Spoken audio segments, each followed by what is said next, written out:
ভাবি আষাঢ় মাসের 22 তারিখে ঠিক হইছে মোর বিয়ার তারিখ, ওই তারিখে যদি না দেই বিয়া, ভাবি বাবাই যদি না দেই বিয়া, বাড়ি ছাড়িয়া যাইমু চইলা, না হয় মরমু গলায় দড়ি দিয়া।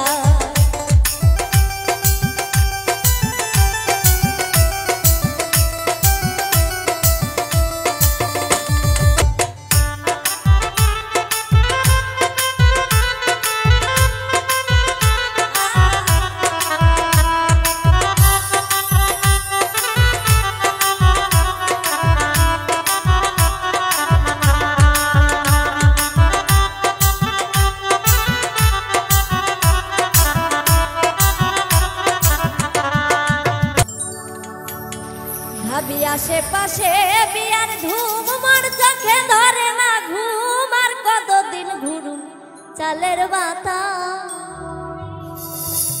ভাবি আজ পুরুষের বাড়িতে যাম, কোনটি না মুখ মাতা, হাসুর ফুসুর মোর বিয়ার কথা।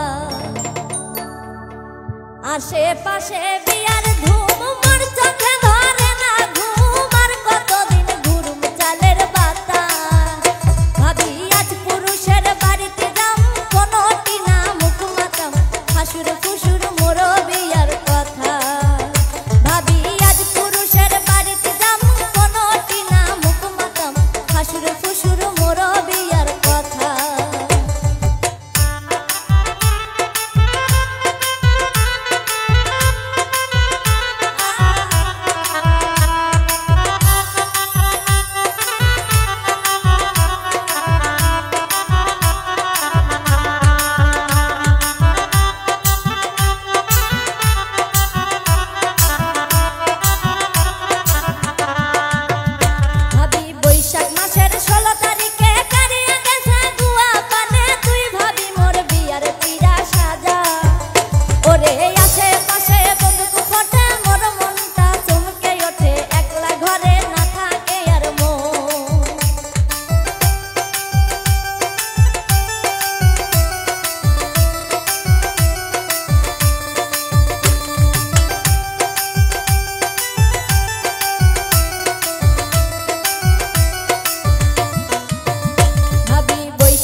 আশেপাশে বিয়ার ধুম মোর চোখে ধরে না ঘুম আর কতদিন ঘুরুম চালের পাতা ভাবি আজ পুরুষের বাড়িতে যাম কোনটি না মুখ মাতাম হাসুর ফুসুর মোর বিয়ার কথা ভাবি আজ পুরুষের বাড়িতে যাম কোনটি না মুখ মাতাম হাসুর ফুসুর মোর বিয়ার কথা ভাবি আজ পুরুষের বাড়িতে যাম কোনটি না মুখ মাতাম হাসুর ফুসুর মোর বিয়ার কথা ভাবি আজ পুরুষের বাড়িতে যাম কোনটি না মুখ মাতাম হাসুর ফুসুর মোর বিয়ার কথা।